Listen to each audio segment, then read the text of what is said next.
ಬಸವಣ್ಣ ಭೂಮಿ ಮ್ಯಾಗ ನಿಜವಾದ ದೇವರು ನೀ ನಮಗ.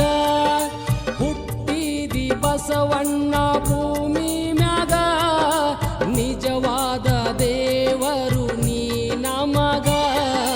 ಅನ್ನದಾತ ತಂದೆ ನಿನ್ನ ಸಡಗರ ಶ್ರಾವಣದಾಗ ನಿನ್ನ ಋಣ ತೀರುವುದಿಲ್ಲ ಈ ಜನುಮ